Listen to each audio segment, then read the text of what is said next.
Hello, I'm Chris Benson. I'm the owner of Frost River, and as this store has come together over the last decade, it's become kind of a fun path. And one of the crazy things we have is all these canoes going on in the ceiling. And I think at some point someone counted, and there's like in the high teens. So today's video is kind of an opportunity to explain why they all are here. It's not just it is a collection, and it's not just a random collection. We actually are starting to curate at this point and give you an idea of just kind of some of the fun things. The main aspect of being in the store is we really want people to think about being outside, being on the water, whether it was when you were younger or it was last year or whatever it may be. Even in the middle of winter, being able to look up and see boats and that sort of thing. Just get outside and appreciate paddling. So with that, I guess the oldest canoe we have in the store from standpoint of the first one that we bought, the actual very first one we bought is Winona Royal X, which Royal X has been discontinued since. It's a red canoe. It was the first one we started bringing to trade shows, and Royal X is just bulletproof. Not really like Kevlar is, but bulletproof in the sense that it can run on rocks, it can do whatever it needs to do, and that Royal X red canoe has been a mainstay for a long time. This canoe actually was born in this store. It's from Stuart River. Alex Combe actually came here back in the corner of our store when we were getting going, brought his form, and actually laid all of the cedar planks and did the actual construction of this canoe right here in the store. And you can see on there that he still makes these. That's why the price is on there. We will sell this canoe, but the main thing is it's not a negotiable thing, because ultimately when you buy a canoe from Alex, you're on a year or two waiting list. So from that standpoint, we want to make sure Alex is recognized, and someone may just end up having him build one and build one for him because they want to buy one from him. So as we go along over here, this one actually is a fiberglass canoe that was from the lake that I grew up down in the Twin Cities, Christmas Lake. Was the boat that I paddled around as a kid. It's heavy. I remember sinking it, and not really sinking it because it's got the ballast in it and that sort of thing, but it's got little sharp fiberglass shards in it and all kinds of fun things. But ultimately, that was the boat that I paddled around with when I was a kid. As we get back over here, this is an interesting one. We bought this off of eBay, I think early on in the pandemic, because it was the weirdest looking canoe we've ever seen. We call it the cranberry cow or the portly pig. There's all kinds of different names that have happened with it. But ultimately, I think it is meant to be a cranberry bog boat. And it actually has a transom on the back of it to be able to put a little kicker on there. And so my dad gave me a 1940-something Johnson that's on the back side of it that we hung up and let people reminisce and think about the old little motors they had on the back of their rowboats or canoes or whatever it might be. This boat up here, actually, we don't know what the origin of is specifically. It was made by someone at the Wisconsin Canoe Heritage Museum, and that was, I think, our second boat. We ultimately traded that one for a tent at one point, and in the beginning, it actually was it was kind of a tan color, not a pretty color, I guess you'd say. So we ended up having this one painted red, so it kind of matched with our theme that much more. But it's another cedar strip canoe that has a history as to why it's here. As I jump back over here, as we look at this one, this is actually a 3-up, and this is a North Star canoe built down in southern Minnesota. It's a Northwind. It really is a pleasure to paddle. And you can see on it, it's actually got a wound on it, and that's because we do try to let employees take these things out and use them. And one of our employees ended up losing the canoe in the middle of the night, I think, and found it on rocks. So, of course, I wasn't happy about it, but it's patched, and these aren't necessarily supposed to be new boats in here. They're supposed to be boats that get out and get wet. So,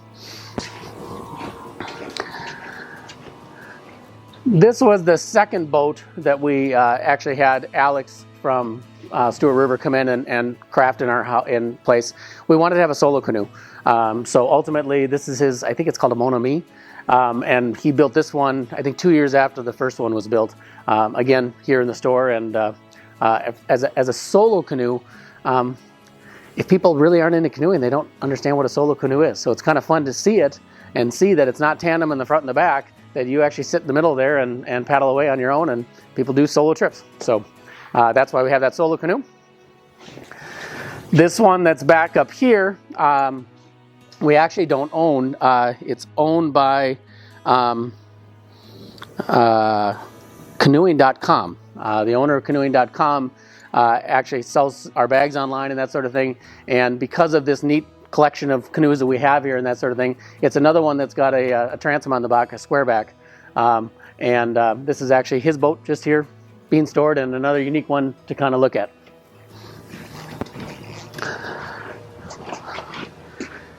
As I make my way back more towards the front of the store, we start getting into some of the more older and antique canoes, if you will, because they aren't all necessarily.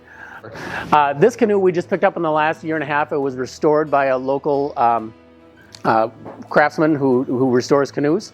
And this one actually has its roots back to Duluth. This is from the actual Woodland Canoe Company, and it's a Rabine. So this is a kind of a famous canoe for the Duluth area. And Rabine made a lot of canoes back in the day, and we wanted to make sure we had a local canoe here as well. I think this one goes back to the 50s, I believe. So this is one of the prettier canoes we have. It was built by our friends at Merrimack Canoe down in southern Minnesota, and we were one of the first people that they actually laid a full graphic on the bottom of the canoe, so that obviously you're throwing your packs in there and there's water and all that sort of thing, but when it's hanging upside here in the store, it's absolutely beautiful. It's got the full frost river on the bottom side of it. And this canoe is a combination of cedar strip and Kevlar. Really, really light and tremendously strong as well. A kind of a fun modern canoe with a traditional twist to it. As we look above me here, everyone who was in the Scouts or made it to summer camps dealt with Grummins. The 110-pound Grumman is a real thing. We have good ropes and good hooks hanging that sucker up there. But most people have experienced a canoe at one point or another, and this is usually the boat that ends up being an aluminum boat. They're heavy. They really are not fun to portage, but they're bulletproof, and they really last, and they're going to get you from one point to another. So if you got two Scouts, one carrying on each end, it's not an individual portage. It works, and that's what people did. But then as they got more into canoeing, they realized I'd rather have a lighter weight boat that I can portage myself.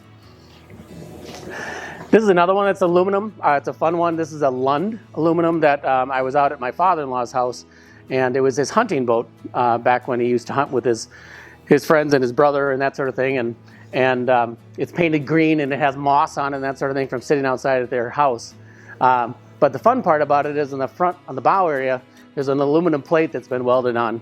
And that aluminum plate actually goes back to a story that when he was up duck hunting in Canada with his brother and a few other guys, his brother paddled across the lake, and when he got to the other side, all of a sudden they heard a gunshot, and a little bit while later he came back, and he's in the back of the canoe and the bow is up in the air. And when he got to shore, got out of the boat went level and started sinking in the front. And he said, "How did that hole get there?" And everyone at camp turned around and said, "I don't know, we heard a shot, we don't see a duck. What happened?" And fortunately it was an accident that ended up being okay because nobody was around. And so that's what that patch is in the front of that boat.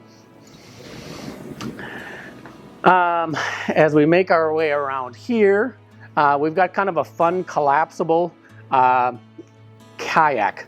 And we've never actually had this guy in the water, but what's interesting about it is it's full wood frame with a canvas collapse. It's kind of just it's a fun thing to see. And so people talk about it a lot, and it's our only kayak that we have on display in the store, still paddling. On this side of things, we picked this up in the last couple of years out of an auction. A lot of different things around our store have come from Nordic Auction. When we started, we rented space next to Forrest, who is the owner of Nordic Auction, and whether it was equipment to help manufacture product here or it was displays for in the store, the grizzly bear, our famous grizzly bear, came from Forrest. So really it's been fun collecting things with Forrest over time, but this was a boat that he saw at an auction and said, "You need to have this." It actually is from World War II era. It's a canvas stretched collapsible canoe, and one of the fun aspects you can tell the vintage of it is it actually has a pin-up gal like on the front of a vintage World War II airplane who's carrying the canoe by her side. But when this thing was actually broken down and into its bags, it was a lot bigger than what that pinup girl shows it is. So it wouldn't have been easy, but the nice thing is that it truly is a portable canoe that can be brought in by two people or one person and set up. Uh, the green boat that currently is in the front of our building, but probably will be moving, was restored 2 years ago by the same gentleman who restored the Rabine. This is actually a courting canoe out of Racine. It's a Racine courting canoe. And we actually have the back kind of Adirondack that sits in it that's meant for your person that you're courting to be able to sit down in the middle of the canoe while you paddle them around the lake and court them. So this is really fun to have this one restored. When it came to us, I bought it down just as a skeleton, which we'll see in a little bit. What happens to old cedar strip canoes is as they're neglected and they lose their canvas and that sort of thing, there's still a bones or a shipwreck aspect to them. And so I bought one of those just to have that. And ultimately, this one was worth restoring with its mahogany gunnels and that sort of thing. Really a pretty boat. The Winona Kevlar that we have up there, Kevlars are probably the most frequently used when you're up in the boundary waters. And so certainly we wanted to have one of these Winonas represent our store. This one really is an interesting boat in the fact that I ended up picking it up from the former wife of Scott Anderson, who was the original test pilot for Cirrus airplanes. And he was the first one to pull the chute actually and ride the plane down. They only had one plane, so he had to ride it down and then start it back up after he rode the parachute for a little while to prove that it was going to work. So interesting to be a test pilot. At the same time, he was an avid outdoorsman and a canoeist, and took a trip that is documented in a book called Distant Fires from Duluth to Hudson Bay. And this is actually the boat that he and his friend took from Lake Superior up the shore and then did the Grand Portage and got up into Hudson Bay. It is beat up. On one side it's got the U.S. flag, on the other side it's got the Canadian flag. Really is a special boat to have here in the store though, because it actually is his son's. When his wife offered for us to have it, she said, when Scott's son wants this boat, he's going to get it back. And so it's here.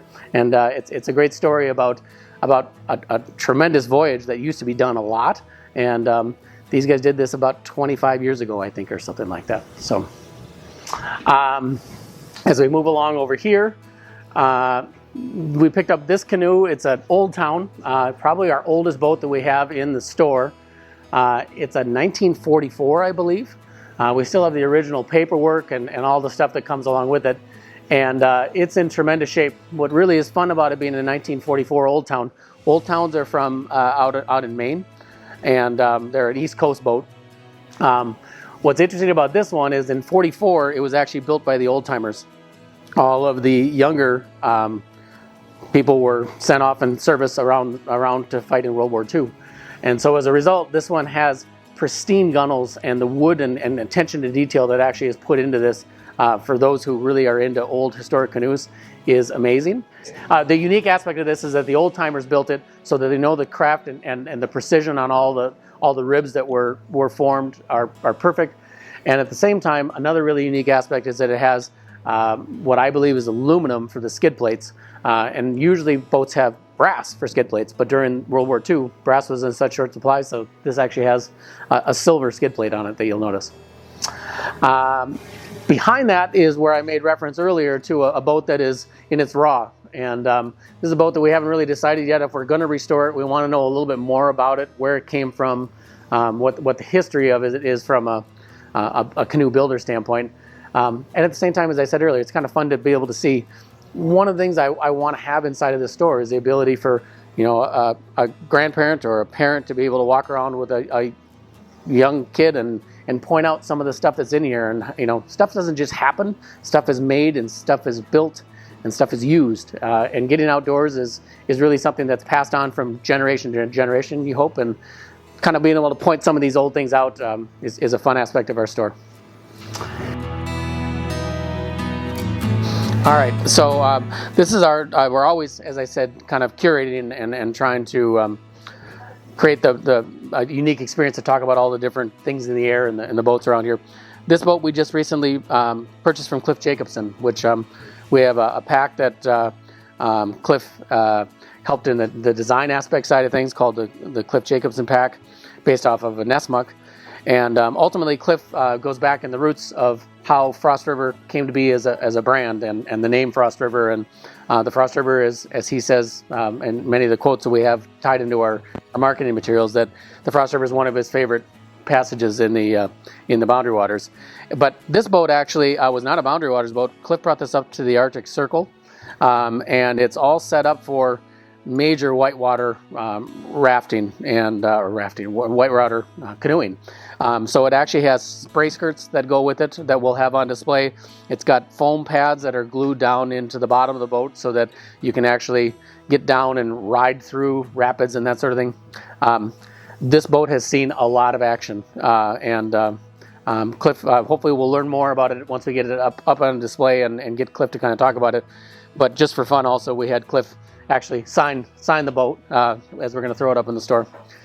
And maybe we'll step outside real quick. I'll show you a couple things out here that maybe you hadn't noticed before. Even from the outside as you approach our store, whether it's on the Superior Street side where we've got full glass windows all the way up to the ceiling and boats all on display and lit up. Even on the backside here in our parking lot, we've got the bow of a canoe, which is a fun story. One of our marketing people a few years back was out on a walk with his wife in their neighborhood, and that front of the canoe was sitting in someone's garbage. And he grabbed it and she said, "You're not going to." And he said, "Yep, I got to take it." And ultimately we made it into an awning on the backside of the store. Even our shipping container, which houses our skid steer and our forklift operations, we got 3 boats on there. We've got boats out at the cabin. We've got boats all over the place. I don't even know how many boats we have to register and license, but we want to celebrate the fact that we're here on the way into the Boundary Waters and on the way out of the Boundary Waters, and we want to make sure that as people are coming in and grabbing their permits, visiting Duluth, grabbing food, just enjoy paddling and celebrate the fact that paddling is a really, really cool thing, an opportunity to get outside.